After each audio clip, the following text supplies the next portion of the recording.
ಓಂ ಶಾಂತಿ. ಶುಭೋದಯಂ. ಕಳೆದ ಕೆಲವು ದಿನಗಳಿಂದ ನಾವು ಪ್ರತಿದಿನ ಆತ್ಮದ ತಂದೆಯ ಜೊತೆಗೆ, ಪರಮಾತ್ಮನ ಜೊತೆಗೆ ಈಶ್ವರಿಯ ಜ್ಞಾನವನ್ನ ಮುಂಜಾವಿನ ಸಮಯದಲ್ಲಿ ಪಡ್ಕೊಳ್ತಾ ಇದ್ದೀವಿ. ಆ ಜ್ಞಾನದ ಮೂಲಕ ಈಶ್ವರಿಯ ಜೀವನವನ್ನ ನಡೆಸುವಂತಹ ಕಲೆಯನ್ನ ತಿಳ್ಕೊಳ್ತಾ ಇದ್ದೀವಿ. ತಾವೆಲ್ಲರೂ ಕೂಡ ಆಸಕ್ತಿಯಿಂದ, ಖುಷಿಯಿಂದ, ಪ್ರೀತಿಯಿಂದ ಪರಮಾತ್ಮ ಆಯೋಜನೆ ಮಾಡಿರುವಂತಹ ಈ ಕಾರ್ಯಕ್ರಮಕ್ಕೆ ಭಾಗವಹಿಸಿದ್ದೀರಾ. ತಮಗೆಲ್ಲರಿಗೂ ಕೂಡ ಇವತ್ತಿನ ಈ ಕಾರ್ಯಕ್ರಮಕ್ಕೆ ಭಗವಂತನ ಕಡೆಯಿಂದ ಹಾರ್ದಿಕವಾದಂತಹ ಸುಸ್ವಾಗತ. ಆತ್ಮೀಯರೇ, ನಿನ್ನೆ ನಾವು ತ್ರಿಮೂರ್ತಿಗಳ ಬಗ್ಗೆ ಮಾತಾಡ್ತೀವಿ. ತ್ರಿಮೂರ್ತಿ ಬ್ರಹ್ಮ, ವಿಷ್ಣು, ಶಂಕರ. ಬ್ರಹ್ಮನ ಮೂಲಕ ಸ್ಥಾಪನೆ, ವಿಷ್ಣುವಿನ ಮೂಲಕ ಪಾಲನೆ, ಶಂಕರನ ಮೂಲಕ ವಿನಾಶವನ್ನ ಮಾಡುವಂಥವನು ಶಿವ ಪರಮಾತ್ಮ. ಶಿವ ಬೇರೆ, ಈ ಮೂರು ಶಕ್ತಿಗಳು, ಆಕಾರಗಳು ಬೇರೆ. ನೋಡಿ ಆದ್ಮೇಲೆ ಮೂರ್ತಿ ಅಂತಂದ್ರೆ ಏನು? ಮೂರ್ತಿ ಅಂತ ಯಾವ್ದಕ್ಕೆ ಹೇಳ್ತಾರೆ?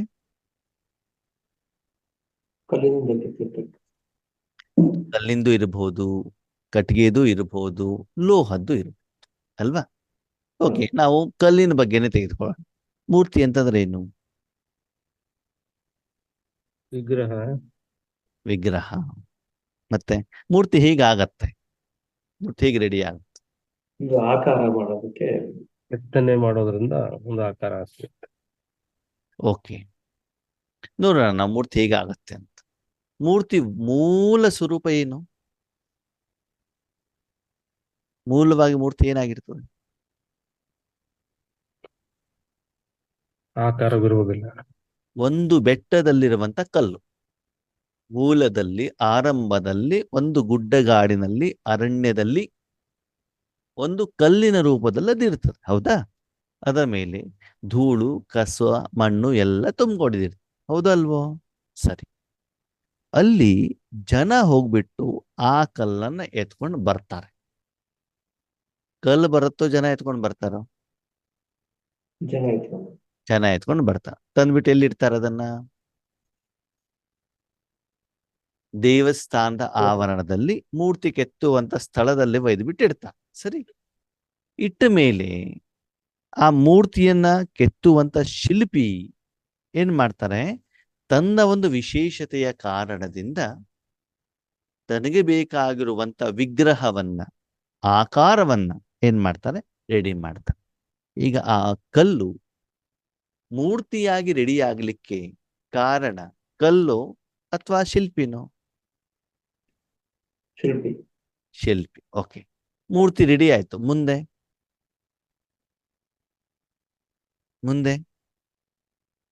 ಆ ಮೂರ್ತಿ ರೋಡ್ ಮೇಲೆ ಇರ್ತಾರಾ? ಮೂರ್ತಿನಲ್ಲಿ ಎಲ್ಲೋ ಇರ್ತಾರೆ. ದೇವಸ್ಥಾನದ ಒಳಗಡೆ ಇರ್ತಾರೆ. ಹಾಗಿದ್ರೆ ಆ ಮೂರ್ತಿ ನಡ್ಕೊಂಡು ಹೋಗುತ್ತೋ ಅಥವಾ ಮನುಷ್ಯರು ಕರ್ಕೊಂಡು ಹೋಗ್ಬಿಟ್ಟು ಅಲ್ಲಿ ಇರ್ತಾರೋ? ಮನುಷ್ಯರು ಕರ್ಕೊಂಡು ಹೋಗಿ ಅಲ್ಲಿರ್ತಾರೆ. ಸರಿ. ಮೂರ್ತಿ ಅಲ್ಲಿ ಇಟ್ಟ ಮೇಲೆ ಪ್ರತಿದಿನ ಮೂರ್ತಿಗೆ ಅಭಿಷೇಕ ಆಗ್ತದೆ. ಅದಕ್ಕೆ ಶೃಂಗಾರ ಮಾಡ್ತಾರೆ. ಯಾರು ಮಾಡ್ತಾರೆ? ಮನುಷ್ಯರೇ.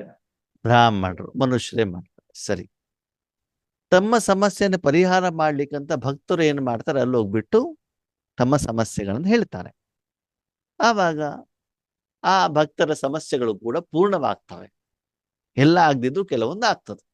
ಅದಕ್ಕಾಗಿ ನಮಗೆ ಭಗವಂತನ ಮೇಲೆ ನಂಬಿಕೆ, ವಿಶ್ವಾಸ ಇದೆ.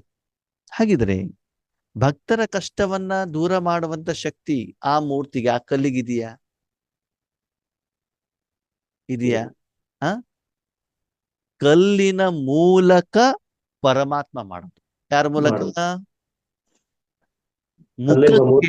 ಮುಖಕ್ಕೆ ಮಾತನಾಡುವ ಶಕ್ತಿ ಇಲ್ಲ, ಮುಖದ ಮೂಲಕ ಮಾತನಾಡುವಂಥವನು ಆತ್ಮ. ಮೈಕಿಗೆ ಶಬ್ದದ ಶಕ್ತಿ ಇಲ್ಲ, ಮೈಕಿನ ಮೂಲಕ ಶಬ್ದವನ್ನ ಹೊರಗಡೆ ಹಾಕ್ತಾರೆ ಅಲ್ಲ. ಮೈಕ್ ಸಾಧನ ಅಷ್ಟೇ. ಅಂದ್ರೆ ಭಕ್ತರ ಇಷ್ಟವನ್ನ ಪೂರ್ಣ ಮಾಡ್ಲಿಕ್ಕೆ ಕಲ್ಲು ಹೇಳುವಂಥದ್ದು, ಮೂರ್ತಿ ಹೇಳುವಂಥದ್ದು ಸಾಧನ ಅಷ್ಟೇ. ಅದರ ಭಕ್ತಗಳ ಇಷ್ಟವನ್ನು ಪೂರ್ಣ ಮಾಡೋರು ಯಾರು? ಪರಮಾತ್ಮ ಮತ್ತು ದೇವರು. ಹಾಗೆ ಮೂರ್ತಿ ಏನು? ಸಾಧನ ಅಷ್ಟೇ ತಾನೆ. ಮೂರ್ತಿ ಸಾಧನ.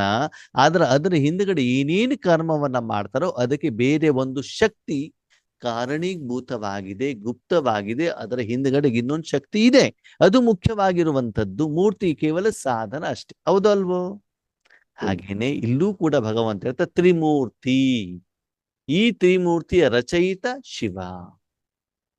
ಈ ಮೂರ್ತಿ ಸಾಧನದ ಮೂಲಕ, ಶರೀರದ ಮೂಲಕ ಭಗವಂತ ಭೂಮಿಯಲ್ಲಿ, ಭೂಲೋಕದಲ್ಲಿ ತನ್ನ ಏನು ಕರ್ತವ್ಯವನ್ನ, ತನ್ನ ಏನು ಕಾಯಕವನ್ನ, ಕೆಲಸವನ್ನ, ಪಾತ್ರವನ್ನ ಮಾಡಬೇಕು ಅದನ್ನ ಮಾಡುವಂತನು ಪರಮಾತ್ಮ. ನೋಡಿ ಆತ್ಮೀಯರೇ, ಆಧ್ಯಾತ್ಮಿಕತೆ ಎಂದರೆ ಎಷ್ಟು ಸಹಜವಾಗಿದೆ ಅಂತಂದ್ರೆ, ನಿಮ್ಮ ಶರೀರಕ್ಕೆ ಯಾರು ಜನ್ಮ ಕೊಟ್ಟಿದ್ದಾರೆ? ತಂದೆ ತಾಯಿ ಅಲ್ವಾ? ಕಿರಣ್ ಅನ್ನೋರು ಮಾತ್ರ ಮೈಕ್ ಅನ್ಮ್ಯೂಟ್ ಮಾಡ್ಕೊಂಡಿದ್ದಾರೆ, ಅಂದ್ರೆ ಅನ್ಮ್ಯೂಟ್ ಮಾಡಿ. ಉಳಿದವರೆಲ್ಲ ಯಾಕೆ ಮಾಡಿಲ್ಲ? ರತ್ನಮ್ಮಕ್ಕ ಮತ್ತೆ ಯಾರ್ಯಾರು ಇದ್ದೀರಿ ಹೊಸಬ್ರು, ತಾವು ಕೂಡ ಆನ್ಸರ್ ಮಾಡ್ಬೋದಲ್ವಾ? ಸರಿ, ಬಿಗಿಗಳು ಯಾರು ಆನ್ಸರ್ ಮಾಡಬೇಡಿ, ಹೊಸಬರು ಮಾತ್ರ ಆನ್ಸರ್ ಮಾಡಿ. ಓಕೆ, ಸರಿ. ಫಸ್ಟಿಗೆ ಜನ್ಮವನ್ನ ಕೊಡ್ತಾರೆ. ಓಕೆ, ಸರಿ. ಜನ್ಮ ಕೊಟ್ಟಾದ್ಮೇಲೆ ಒಂದು ದಿನದಲ್ಲಿ ಒಂದು ಮಗುವಿನ ಶರೀರದ ಜೀವನ ಹೇಗೆ ಸ್ಟಾರ್ಟ್ ಆಗತ್ತೆ? ಒಂದು ದಿನ ಹೇಗೆ ಸ್ಟಾರ್ಟ್ ಆಗತ್ತೆ? ಒಂದು ಮಗುವಿನ ಟೈಮ್ ಟೇಬಲ್ ಇಲ್ಲಿಂದ ಸ್ಟಾರ್ಟ್ ಆಗತ್ತೆ. ಸ್ನಾನ ಮಾಡಿಸೋದ್ರಿಂದ ಶುರುವಾಗುತ್ತೆ.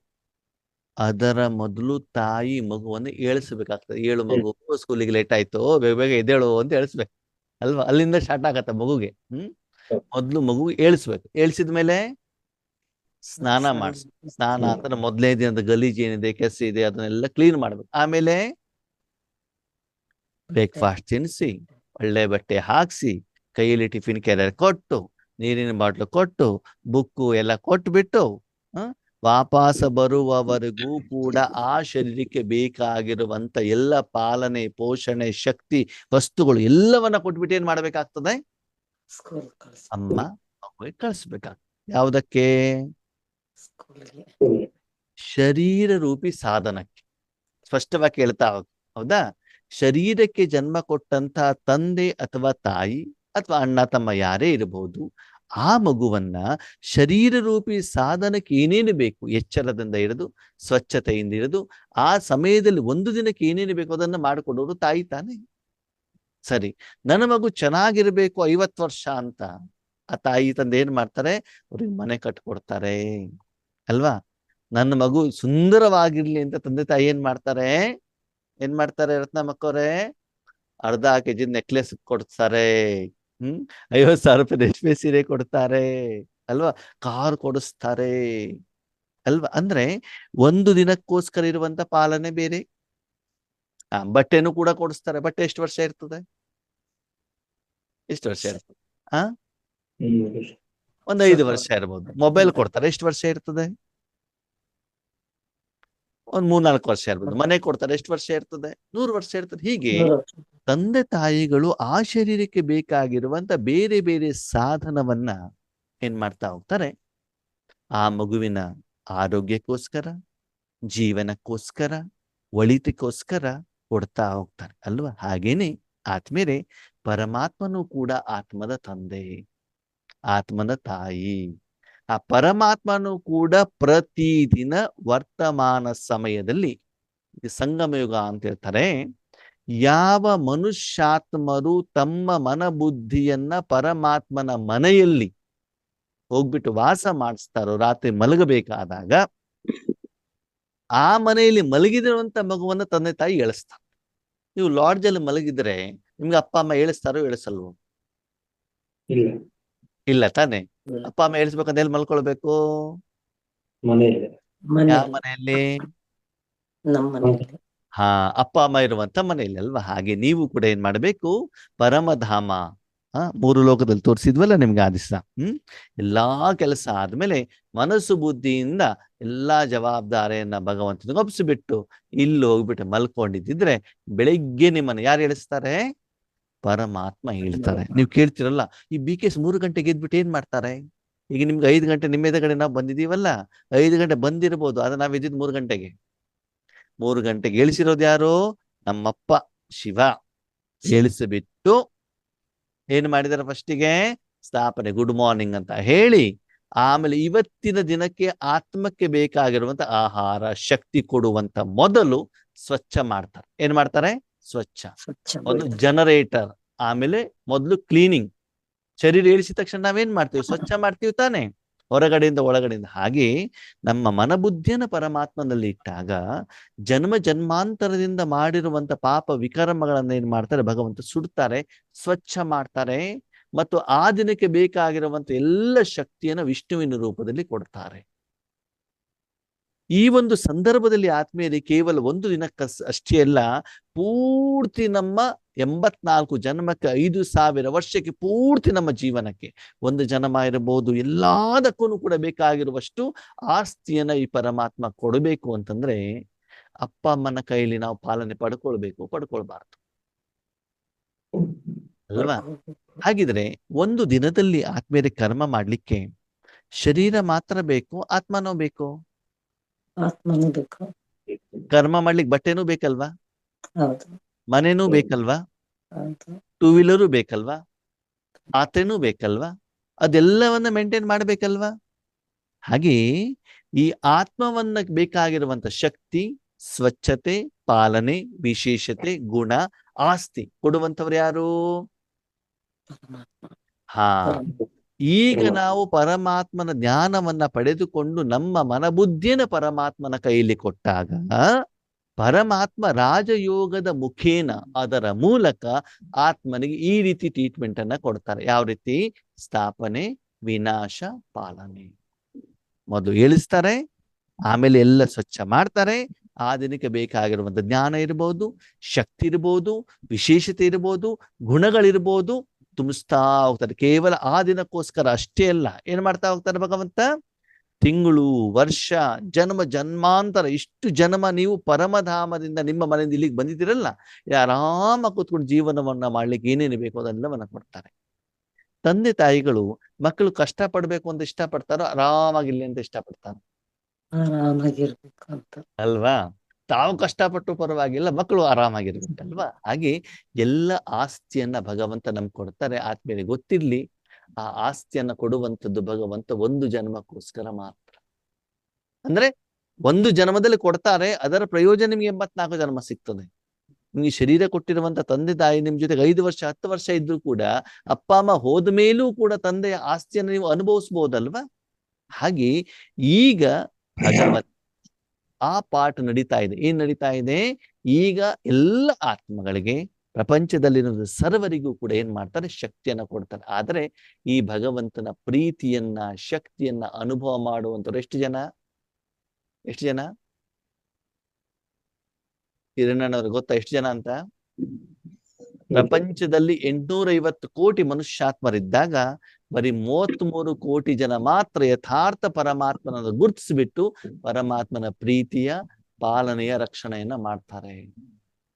ಪ್ರಪಂಚದಲ್ಲಿ ಎಷ್ಟು ಜನ ಮಕ್ಕಳು ಅನಾಥರು ಇರ್ತಾರಲ್ಲ, ಹುಟ್ಟಿದನಿಂದನೇ ಅಪ್ಪ ಅಮ್ಮ ಯಾರು ಅಂತ ಗೊತ್ತಿರೋದಿಲ್ಲ ಅಲ್ವಾ? ಆ 33 ಕೋಟಿ ದೇವತೆಗಳು ಯಾರು ಭಗವಂತನ ಅರ್ಥ ಮಾಡ್ಕೊಂಡಿದಾರೋ ಅವರನ್ನೇ ಭಕ್ತಿ ಮಾರ್ಗದಲ್ಲಿ ಏನ್ ಮಾಡ್ತಾರೆ? ಪರಮಾತ್ಮನ ಜೊತೆಗೆ ಪೂಜೆಯನ್ನ ಮಾಡಲಾಗ್ತದೆ.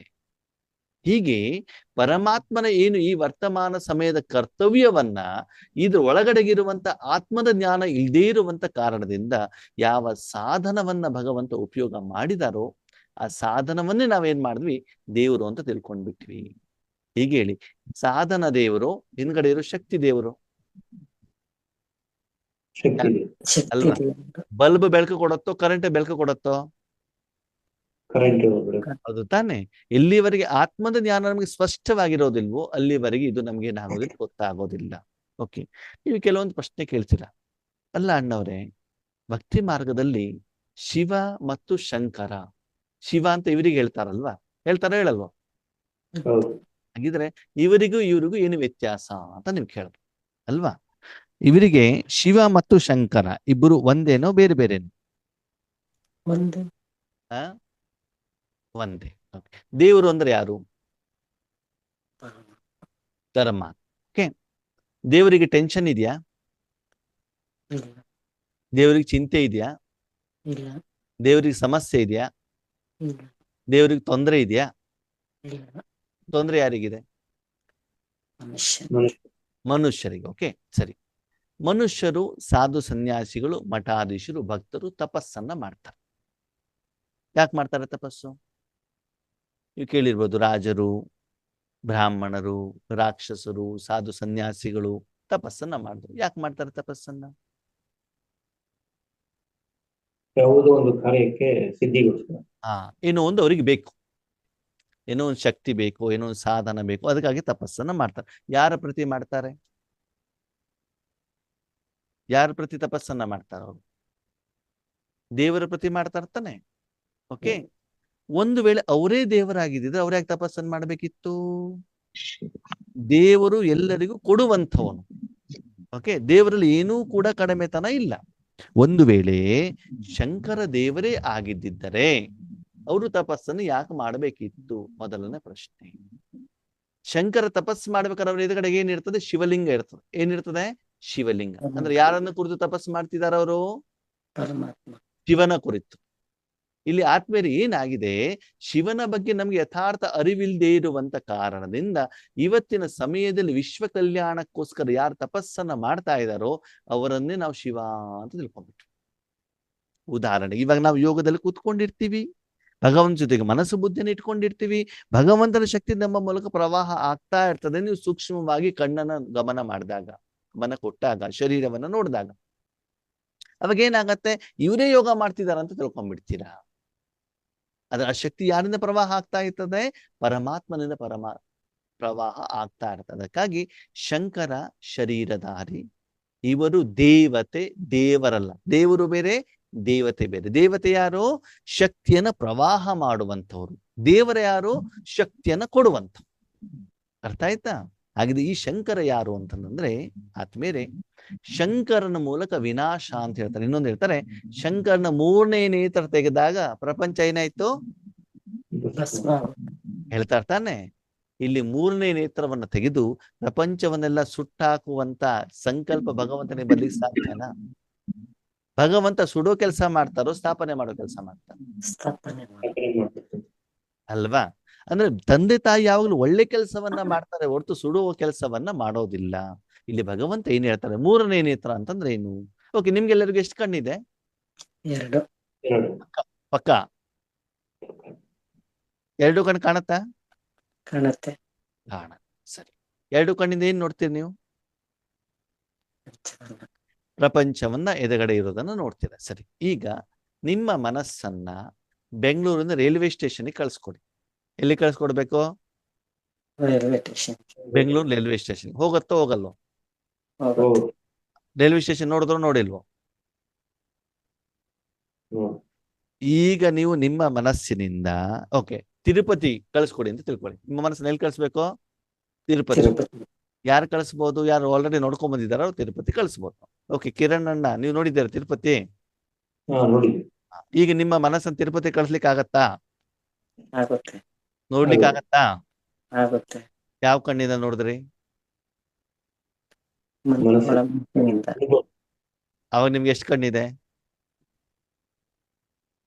ಇದು 2 ಕಣ್ಣು, ಈ 1 ಕಣ್ಣು. ಯಾವ ಕಣ್ಣದು? ಆತ್ಮದ ಕಣ್ಣು, ಮನಸ್ಸಿನ ಕಣ್ಣು. ಈ ಆತ್ಮದ ಕಣ್ಣನ್ನ, ಮನಸ್ಸಿನ ಕಣ್ಣನ್ನ ಕಳೆದ 12 ದಿನದಿಂದ ಭಗವಂತ ನಮ್ಗೆ ಏನ್ ಮಾಡ್ತಾ ತಿಳಿಸ್ತಾ ಇದ್ದಾರೆ. ಈಗ ನಮ್ಗೆ ಈ 3ನೇ ಕಣ್ಣನ್ನು ಓಪನ್ ಮಾಡಿದಾಗ ಮಾತ್ರ ನಾವು ಪರಮಾತ್ಮನನ್ನ, ಪರಮಧಾಮವನ್ನ ನೋಡ್ಲಿಕ್ಕೆ ಸಾಧ್ಯ. ನಿರಾಕಾರ ಆತ್ಮ, ನಿರಾಕಾರ ಮನಸ್ಸಿನಿಂದ, ನಿರಾಕಾರ ದೃಷ್ಟಿಯಿಂದ, ನಿರಾಕಾರ ಪರಮಾತ್ಮನ ನೋಡ್ಲಿಕ್ಕೆ ಸಾಧ್ಯ. ಯಾವಾಗ ಈ 3ನೇ ನೇತ್ರ ನಂದು ಓಪನ್ ಆಗತ್ತೋ, ಈ ಆತ್ಮದ ಅಂತರ್ಚಕ್ಷುವಿನಿಂದ, ಅಂತರ್ಮುಖದಿಂದ ಪರಮಾತ್ಮನನ್ನ ನಾನು ನೋಡಿದಾಗ ಆತ್ಮೇರೆ, ಪರಮಾತ್ಮನ ಶಕ್ತಿಯ ಕಿರಣಗಳಿಂದ, ಅವನಲ್ಲಿಂದ ವಿಶೇಷತೆಯಿಂದ ಆ ಆತ್ಮದಲ್ಲಿರುವಂತಹ ಸಂಸ್ಕಾರ ಇದೆಯಲ್ಲ ಅದೇನಾಗ್ತದೆ? ಸುಟ್ಟೋಗ್ತದೆ. ಹೊರಗಡೆದಲ್ಲ, ಶರೀರವನ್ನು ಏಳಿಸಿದಾಗ ತಾಯಿ ಆ ಶರೀರವನ್ನು ತೆಗೆದುಕೊಂಡು ಹೋಗ್ಬೇಕು ಬಾತ್ರೂಮಲ್ಲಿ ಇಟ್ಟಾಗ ಆ ತಾಯಿ ಶರೀರದ ಮೇಲೆ ಬಿಸಿ ನೀರನ್ನ ಹಾಕಿ ಸೋಪ್ ಹಾಕ್ಬಿಟ್ಟು ತೊಳೆದು ಬಟ್ಟೆ ಹಾಕ್ಬಿಟ್ಟು ಟವಲ್ ಹಾಕ್ಬಿಟ್ಟು ಒರೆಸಿದಾಗ ಏನಾಗ್ತದೆ? ಏನಾಗತ್ತೆ? ಆ ಮಗುವಿನ ಶರೀರದ ಮೇಲಿರುವಂತ ಕೊಳಕು ಶುದ್ಧವಾಗ್ತದಲ್ಲ, ಹಾಗೆ ನಾನು ಮಾಡಿರುವಂತ ಜನ್ಮ ಜನ್ಮಾಂತರದ ವಿಕಾರ ಏನಾಗ್ತದೆ, ಸುಟ್ಟೋಗ್ತದೆ. ಅದಕ್ಕಾಗಿ ಶಂಕರನ ಮೂರನೇ ನೇತ್ರ ಅಂತಂದ್ರೆ ಏನು ಅಂತಂದ್ರೆ, ಈ ಸಮಯದಲ್ಲಿ ನಮ್ಮ ಸ್ಥಿತಿ ಹೇಗಿರಬೇಕು ಅಂತಂದ್ರೆ, ಶಂಕರನ ರೂಪದಲ್ಲಿ ಪ್ರಪಂಚದ ಬಗ್ಗೆ ನನಗೆ ಯಾವುದೇ ಆಸಕ್ತಿ ಇಲ್ಲದೆ, ಶಂಕರನಿಗೆ ಬಟ್ಟೆಯನ್ನು ಯಾಕೆ ತೋರಿಸಿಲ್ಲ ಅಂತಂದ್ರೆ, ಶಂಕರನಿಗೆ ಸ್ಮಶಾನದಲ್ಲಿ ಯಾಕೆ ತೋರಿಸಿದಾರೆ ಅಂತಂದ್ರೆ, ಸ್ಮಶಾನ ವೈರಾಗ್ಯ ಅಂತ ಹೇಳ್ತಾರೆ. ನಮ್ಗೆ ಯಾವುದೇ ರೀತಿ ಆಸಕ್ತಿ ಇಲ್ಲ, ಪ್ರಪಂಚದ ಬಗ್ಗೆ, ಜೀವನದ ಬಗ್ಗೆ, ಕುಟುಂಬದ ಬಗ್ಗೆ, ಸಂಸಾರದ ಬಗ್ಗೆ ಯಾವುದೇ ಆಸಕ್ತಿ ಇಲ್ಲದೆ ಕೇವಲ ಭಗವಂತನ ನಾವು ನೆನಪು ಮಾಡಬೇಕು. ಹಾಗಾದ್ರೆ ದಿನವಿಡೀ ಸಾಧು ಸನ್ಯಾಸಿ ಆಗ್ಬಿಟ್ಟು ನೀವು ನೆನಪು ಮಾಡ್ಬೇಕು ಅಂತೇನಿಲ್ಲ. ದಿನವಿಡೀ ಶರೀರಕ್ಕೆ ಸ್ನಾನ ಮಾಡಿಸ್ತಾನೆ ಇರ್ತೀವ? ಇಲ್ಲ ತಾನೆ. ಸ್ನಾನ ಮಾಡಿದ್ಮೇಲೆ ಮುಂದಿನ ಕೆಲಸ ಮಾಡ್ಬೇಕಲ್ವಾ? ಅದಕ್ಕಾಗಿ ದಿನದಲ್ಲಿ ಸ್ವಲ್ಪ ಸಮಯ ಈ ಪ್ರಪಂಚವನ್ನು ಎಲ್ಲವನ್ನು ಮರೆತು ಬಿಟ್ಟು ಏನ್ ಮಾಡ್ಬೇಕಾಗ್ತದೆ, ನಾವು ಭಗವಂತನಲ್ಲಿ ಸಂಪೂರ್ಣ ಮನಸ್ಸನ್ನ ಇಟ್ಟಾಗ ಆ ಮನಸ್ಸು, ಬುದ್ಧಿ, ಸಂಸ್ಕಾರ, ಆತ್ಮ ಶುದ್ಧ ಮಾಡಬೇಕಾಗ್ತದೆ. ಮೊದಲನೇ ದಿನದ ಪಾಠದಲ್ಲಿ ನಾವು ಕೇಳಿದೀವಲ್ವಾ, ಆತ್ಮ, ಮನ, ಬುದ್ಧಿ, ಸಂಸ್ಕಾರ, ತನು, ಧನ, ಜನ. ಸರಿ, ತನು, ಧನ, ಜನದ ಬಗ್ಗೆ ನಾವು ಮೇಂಟೈನ್ ಮಾಡ್ತಿದೀವಿ. ಯಾವ್ದಾರ ಮೇಂಟೆನೆನ್ಸ್ ಮಾಡ್ತಾ ಇಲ್ಲ? ಆತ್ಮ ಮತ್ತು ಮನ, ಬುದ್ಧಿ, ಸಂಸ್ಕಾರವನ್ನ ಮೇಂಟೆನೆನ್ಸ್ ಮಾಡ್ತಾ ಇಲ್ಲ. ಇದೇನೇ ರಾಜಯೋಗ. ಈಗ ಮೂರನೇ ಕಣ್ಣಿನಿಂದ ನಾನು ಪರಮಾತ್ಮನ ಕಡೆಗೆ ನೋಡಿದಾಗ ಅಲ್ಲಿ ಇರುವಂತ ಆ ಒಂದು ಮೂರನೇ ಕಣ್ಣಿನ ಮೂಲಕ ಭಗವಂತ ಏನ್ ಮಾಡ್ತಾನೆ, ನಮ್ಮಲ್ಲಿರುವಂತಹ ಸಂಸ್ಕಾರಗಳನ್ನೆಲ್ಲ ಸುಡ್ತಾ ಹೋಗ್ತಾನೆ. ಅದಕ್ಕೆ ಹೇಳ್ತಾರೆ, ಮೂರನೇ ಕಣ್ಣು ಓಪನ್ ಮಾಡಿದಾಗ ಏನಾಯ್ತು, ವಿನಾಶವಾಯ್ತು. ಯಾವುದು ವಿನಾಶ ಆಗಿರೋದು? ನೀವೇ ಮಾಡಿರುವಂತ ಕೆಟ್ಟ ಕರ್ಮಗಳು ವಿನಾಶವಾಗ್ತವೆ. ನಾವು ಮಾಡಿರುವಂತ ಕೆಟ್ಟ ಕರ್ಮಗಳು ಒಂದು ಅಕರ್ಮದ ಫಲದ ಅನುಸಾರದಲ್ಲಿ ಏನಾಗ್ತವೆ, ವಿನಾಶವಾಗ್ತವೆ. ಇಲ್ಲ, ಭಗವಂತ ನೆನಪಿನ ಮೂಲಕ ಆ ಪರ್ಸೆಂಟೇಜ್ ಏನಾಗ್ತಾ ಹೋಗ್ತದೆ, ಕಡಿಮೆ ಆಗ್ತಾ ಹೋಗ್ತದೆ. ನಿಮ್ಗೊಂದು ಕಾಯಿಲೆ ಬಂತು ಅಂತ ತಿಳ್ಕೊಳ್ಳಿ, ಹೇಗೆ ಗುಣ ಆಗ್ತದೆ? ಹೇಗೆ ಗುಣ ಆಗುತ್ತೆ ಕಾಯಿಲೆ ಬಂದಿರೋದು? ಹಾಸ್ಪಿಟಲ್ ಹೋಗ್ಬೇಕು, ಔಷಧಿ ತಗೊಳ್ಬೇಕು. ಒಂದೇ ಔಷಧಿ ತಗೊಳ್ಬೇಕು, ಇಲ್ಲ ಅಂತಂದ್ರೆ ನೋವು ಅನುಭವಿಸ್ಬೇಕು. ಎರಡೇ ಆಪ್ಷನ್ ಅಲ್ವಾ? ಈಗ ನೀವು ಔಷಧಿ ತಗೊಳ್ತೀರೋ, ನೋವು ಅನುಭವಿಸ್ತಿರೋ? ಔಷಧಿ ತಗೊಳ್ಬೇಕು. ನೆನಪು ಮಾಡಿಲ್ಲ ಅಂತಂದ್ರೆ ನೋವು ಅನುಭವಿಸ್ಬೇಕು. ಭಗವಂತ ನೆನಪು ಮಾಡದೆ ಏನಾಗ್ತದೆ, ಔಷಧಿ ತಗೊಂಡ. ಎಷ್ಟು ಚೆನ್ನಾಗಿ ಔಷಧಿ ತಗೊಳ್ತಾ ಹೋಗ್ತಿರೋ. ಓಕೆ, ಔಷಧಿ ತಗೊಳ್ಬೇಕು, ಮಾತ್ರೆ ತಗೊಳ್ಬೇಕು, ಇಂಜೆಕ್ಷನ್ ತಗೊಳ್ಬೇಕು. ಕಿರಣ್ ಅವ್ರು ಏನ್ ಮಾಡ್ಬೇಕು ಹೇಳಿ? ಕಾಯಿಲೆ ಗುಣ ಆಗ್ಬೇಕು ಅಂದ್ರೆ ಏನ್ ಮಾಡೋಣ? ಟ್ಯಾಬ್ಲೆಟ್ಸ್ ತಗೊಳ್ಳೋಣ, ಇಂಜೆಕ್ಷನ್ ತಗೊಳ್ಳೋಣ, ಹಾಸ್ಪಿಟ್ಲಿಗೆ ಅಡ್ಮಿಟ್ ಆಗೋಣ, ಏನ್ ಮಾಡೋಣ? ಟ್ಯಾಬ್ಲೆಟ್ ತಗೊಳ್ಳೋಣ. ಭಗವಂತ ಹೇಳ್ತಾರೆ, ಮಕ್ಕಳೇ ಎಷ್ಟು ವರ್ಷದ ಕಾಯಿಲೆ ಇದೆ ಅಂತಂದ್ರೆ ಟ್ಯಾಬ್ಲೆಟ್ಸ್ ಇಂದ ಗುಣ ಆಗೋದಿಲ್ಲ, ಅದಕ್ಕೆ ಆಪರೇಷನ್ ಮಾಡ್ಬೇಕಾಗ್ತದೆ. ಏನ್ ಮಾಡ್ಬೇಕಾಗ್ತದೆ? ಆಪರೇಷನ್ ಮಾಡಬೇಕಾಗ್ತದೆ. ಅದಕ್ಕಾಗಿ ತುಂಬಾ ಸಮಯ ಹಾಸ್ಪಿಟಲ್ ನೀವು ಅಡ್ಮಿಟ್ ಆಗಿದ್ರೆ ಅವಾಗ ನಿಮ್ ಕಾಯಿಲೆ ಏನಾಗ್ತದೆ, ಗುಣ ಆಗ್ತದೆ. ನಿನ್ನೆ ಮೊನ್ನೆ ಬಂದಿರೋದಿದ್ರೆ ಟ್ಯಾಬ್ಲೆಟ್ಸ್ ಇಂದ ಗುಣ ಆಗ್ಬಿಡ್ತದೆ. ಇದು ನಿನ್ನೆ ಮೊನ್ನೆ ಬಂದಿರೋ ಕಾಯಿಲೆ ಅಲ್ಲ. ಇದು ಎಷ್ಟು ವರ್ಷದ್ದು? ಈ ಜನ್ಮದಲ್ಲಿ ಬಂದಿರೋದು. ಓಕೆ, ಈ ಮುಂದೆ ಹೋದಾಗ ನಿಮ್ಗೆ ಗೊತ್ತಾಗತ್ತೆ, ಈ ಜನ್ಮದಲ್ಲಿ 5,000 ವರ್ಷದ ಹಳೆ ಕಾಯಿಲೆ ಅದು ಗುಣ ಮಾಡ್ಬೇಕು ಅಂದ್ರೆ ಏನ್ ಮಾಡ್ಬೇಕಾಗ್ತದೆ? ತುಂಬಾ ಸಮಯ ಹಾಸ್ಪಿಟಲ್ ಅಡ್ಮಿಟ್ ಮಾಡಿಟ್ಟಾಗ ಅದರಿಂದ ಅದು ಗುಣ ಆಗುತ್ತೆ. ಅದಕ್ಕೆ ರಾಜಯೋಗ ಅಂತ ಹೇಳ್ತಾರೆ. ಹಾಗಿದ್ರೆ ಆ ಮೂರನೇ ನೇತ್ರವನ್ನ ನಾನು ಓಪನ್ ಮಾಡಿ ನನ್ನ ಮನಬುದ್ಧಿಯ ಮೂಲಕ ಸಂಸ್ಕಾರವನ್ನ ಸುಟ್ಟು ಬಿಟ್ಟು ನಾನು ತಪಸ್ಸು ಮಾಡಬೇಕಾದ ನನ್ನ ಸ್ಥಿತಿ ಹೇಗಿರಬೇಕು ಅಂದ್ರೆ ಶಂಕರನ ರೂಪದಲ್ಲಿ ನನಗೆ ಪ್ರಪಂಚದ ಬಗ್ಗೆ ಯಾವುದೇ ರೀತಿ ಆಸಕ್ತಿ ಇಲ್ದೇನೆ ನೋಡಿ, ಜೀವನದಲ್ಲಿ ಮನುಷ್ಯ ಎಲ್ಲಾ ಕರ್ಮ ಜವಾಬ್ದಾರಿ ಮುಗಿಸಿದ ಮೇಲೆ ಅವನಿಗೇನಾಗ್ತದಂತೆ, ಇನ್ನಾನು ಶರೀರ ಬಿಟ್ಬಿಡೋಣಪ್ಪ ಅಂತ ಅನ್ಸುತ್ತಂತೆ. ಅಂದ್ರೆ ಸ್ಮಶಾನ ವೈರಾಗ್ಯ. ಹಾಗೆ ಶಂಕರನಿಗೆ ಸ್ಮಶಾನದಲ್ಲಿ ತೋರಿಸ್ತಾರೆ. ಯೋಗ ಆ ತಪಸ್ಸು ಮಾಡ್ಬೇಕಾದ್ರೆ, ಓಕೆ, ತಪಸ್ಸು ಮಾಡ್ಬೇಕಾದ್ರೆ ಶಂಕರ ಕಣ್ಣು ಮುಚ್ಚಿ ಕುಂತಿರ್ತಾನೆ, ಕಣ್ಣು ಓಪನ್ ಮಾಡಿ ಕುಂತಿರ್ತಾನೆ.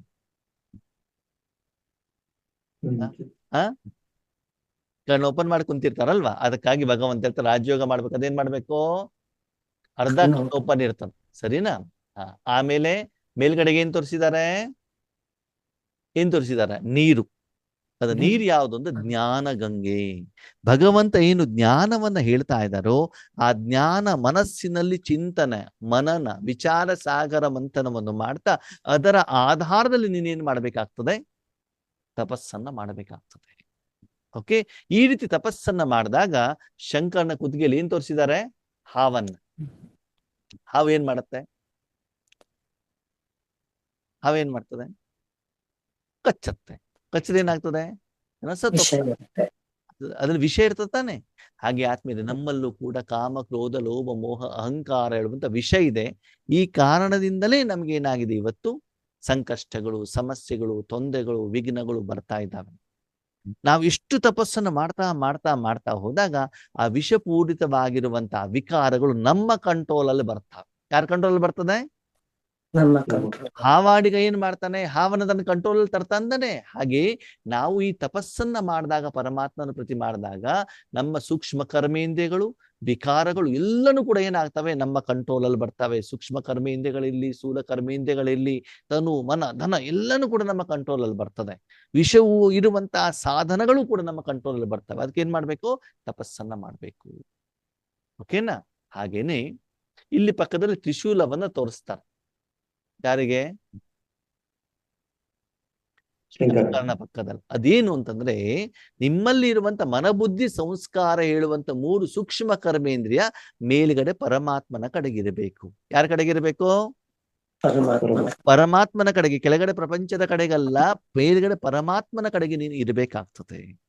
ಜೊತೆಗೆ ಶಂಕರನ ತಲೆಯಲ್ಲಿ ಚಂದ್ರನನ್ನು ತೋರಿಸಿದ್ದಾರೆ. ಏನನ್ನು ತೋರಿಸಿದ್ದಾರೆ? ಚಂದ್ರ. ಚಂದ್ರ ಏನೊಂದು ಶಾಂತತೆ ಪ್ರತೀಕ. ಓಕೆ, ಚಂದ್ರ ಹಗಲಲ್ಲಿ ಇರ್ತಾನೋ ರಾತ್ರಿಯಲ್ಲಿ ಇರ್ತಾನೋ? ರಾತ್ರಿಯಲ್ಲಿ ಇರ್ತಾನೆ.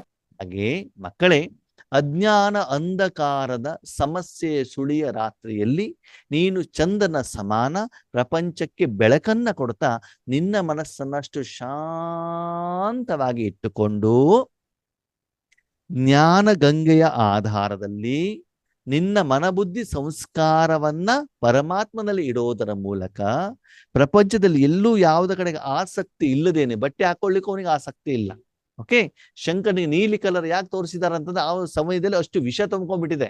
ನಮ್ಮಲ್ಲಿ ಇವತ್ತು ವಿಷ ಇದೆಯಾ ಅಮೃತ ಇದೆ? ಹೇಳಿ ಆತ್ಮೀಯರೇ, ಸತ್ಯ ಹೇಳಿ. ನಮ್ಮಲ್ಲಿ ಏನಿದೆ ವಿಷ ಇದೆ. ಅಲ್ವಾ? ವಿಷ ಇದೆ. ಆ ವಿಷಯವನ್ನ ನಾವು ತೆಗಿಬೇಕು ಅಂತ ಹೇಳಿದ್ರೆ ಆ ಸ್ವರೂಪದಲ್ಲಿ ಇರುವಂತವ್ರು ನಾವು ಇದೆಲ್ಲವನ್ನ ಮರ್ತು ಬಿಟ್ಟು ನಮ್ಮ ಮನಸ್ಸನ್ನ ಏನ್ ಮಾಡ್ಬೇಕು? ಕೇವಲ ಪರಮಾತ್ಮನಲ್ಲಿ ಕೇಂದ್ರೀಕರಿಸಬೇಕು ಹೇಳುವಂತ ನೆನಪಿನ ಅರ್ಥದಲ್ಲಿ ಶಂಕರನನ್ನ ಏನ್ ಮಾಡಿದ್ದಾರೆ? ಸ್ಮಶಾನದಲ್ಲಿ ಇಲ್ಲಿ ತಲೆಯಲ್ಲಿ ಚಂದನನ ಇಡೋದ್ರ ಮೂಲಕ ಶಾಂತವಾಗಿರ್ಬೇಕು. ಮನೆ, ಹೆಂಡತಿ, ಮಕ್ಕಳು, ಪತಿ, ಜಗಳಗಳು, ಗಲಾಟೆಗಳು, ಪ್ರಮೋಷನು, ಇನ್ಕ್ರಿಮೆಂಟು, ಇದ್ಯಾವುದು ಕೂಡ ಇರಬಾರ್ದು. ಕೇವಲ ಪರಮಾತ್ಮ ನೆನಪು ಮಾತ್ರ ಇರಬೇಕಾಗತ್ತೆ. ಈ ರೀತಿ ನೀವು ಮಾಡಿದಾಗ ಭಗವಂತ ನಿಮ್ಮಲ್ಲಿರುವಂತ ಕೊಳೆ ತೆಗೆಯೋದ್ರ ಜೊತೆಗೆ ನಿಮ್ಮ ಮೂಲಕ ವಿಶ್ವವನ್ನೂ ಕೂಡ ಶುದ್ಧ ಮಾಡುವಂತ ಕೆಲಸವನ್ನ ಮಾಡ್ತಾರೆ. ಯಾರು? ಪರಮಾತ್ಮ. ಹಾಗೆ ಪರಮಾತ್ಮನ ಆ ಮಹಾನ ಕಾರ್ಯಕ್ಕೆ ನಾವು ಕಾರಣೀಭೂತರಾಗಬೇಕು. ಮೊದಲು ನೋಡಿ, ಒಂದು ಸಣ್ಣ ಮಗು ಇರುತ್ತದಲ್ಲ, ಸಣ್ಣ ಮಗು ಹುಟ್ಟಿದ ತಕ್ಷಣದಲ್ಲಿ ತಾಯಿ ಏನ್ ಮಾಡ್ತಾರೆ? ಅವರಿಗೆ ಪಾಲನೆಯನ್ನು ಕೊಡ್ತಾ ಹೋಗ್ತಾರೆ.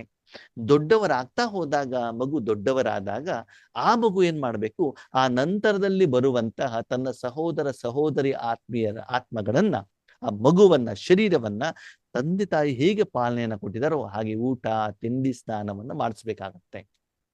ಹಾಗೆ ಆರಂಭದಲ್ಲಿ ನಾವು ನಮ್ಮ ಸಹೋದರ ಸಹೋದರಿಯರ ಮೂಲಕ ಏನ್ ಮಾಡ್ಬೇಕಾಗತ್ತೆ? ಜ್ಞಾನವನ್ನ, ಶಕ್ತಿಯನ್ನ ಪಡ್ಕೊಂಡ ಮೇಲೆ ನಾವು ಬೇರೆಯವರಿಗೆ ಕೊಡಲಿಕ್ಕೆ ನಾವೇನ್ ಮಾಡ್ಬೇಕಾಗ್ತದೆ? ನಿಮಿತ್ತವಾಗ್ಬೇಕಾಗ್ತದೆ. ಓಕೆ, ಅದಕ್ಕಾಗಿ ಇಲ್ಲಿ ಭಗವಂತ ಏನ್ ತೋರಿಸಿದ್ದಾರೆ? ಶಿವ ಬೇರೆ, ಶಂಕರ ಬೇರೆ. ಶಿವ ಆತ್ಮಸ್ವರೂಪಿ, ಶಂಕರ ಶರೀರ ಸ್ವರೂಪಿ. ಓಕೆನಾ? ಇಲ್ಲ, ಅದಕ್ಕಾಗಿ ಈ ಶಿವನ ಅವತರಣೆ ಆದಾಗ, ಶಿವನ ಶಕ್ತಿ ಬಂದಾಗ, ಹೇಗೆ ಭೂಮಿಯಲ್ಲಿ ಸೂರ್ಯನ ಉದಯವಾದಾಗ ಕತ್ತಲೆ ಹೊರಟೋಗತ್ತೋ, ನಿಮ್ಮ ಮನೆಯಲ್ಲಿ ಇಲಿಗಳು ಹಗಲಲ್ಲಿ ಓಡಾಡ್ತಾವ, ರಾತ್ರಿ ಓಡಾಡ್ತಾವ? ರಾತ್ರಿಯಲ್ಲಿ ಓಡಾಡ್ತವೆ. ಸರಿ, ರಾತ್ರಿ ಇಲಿ ಬಂದಿದೆ ಅಂತ ತಿಳ್ಕೊಳ್ಳಿ. ರಾತ್ರಿ ಬಾತ್ರೂಮಿಗೆ ಹೋಗ್ಬೇಕು ಅಂತ 12 ಗಂಟೆಗೆ ನೀವು ಲೈಟ್ ಆನ್ ಮಾಡಿದ್ರಿ. ಮನೆಯಲ್ಲಿ ನೀವು ಮಲ್ಕೊಂಡಾಗ ಇಲಿ ರಾಜ್ಯಭಾರ ಮಾಡ್ತಾ ಇತ್ತು. ಲೈಟ್ ಹಾಕಿದ ತಕ್ಷಣದಲ್ಲಿ ಇಲಿ ಏನ್ ಮಾಡ್ತದೆ? ಹೊಡೋಗ್ಬಿಡುತ್ತೆ. ಹೊಡೋಗ್ಬಿಟ್ಟು ಏನ್ ಮಾಡ್ತದೆ? ಎಲ್ಲೋ ಬಿಲಾನಾಗೆಲ್ಲ ಸೇರ್ಕೊಂಡ್ಬಿಡ್ತಾರೆ ತಾನೆ. ಹಾಗೆ ಆತ್ಮೀಯರೇ, ಇಲ್ಲಿ ಕತ್ತಲೆ ಇದ್ದಾಗ ಈ ಕಾಮ, ಕ್ರೋಧ, ಲೋಭ, ಮೋಹ, ಅಹಂಕಾರಗಳು ಚೆನ್ನಾಗಿ ನತ್ತೆ ಮಾಡ್ತಾ ಇರ್ತಾರೆ.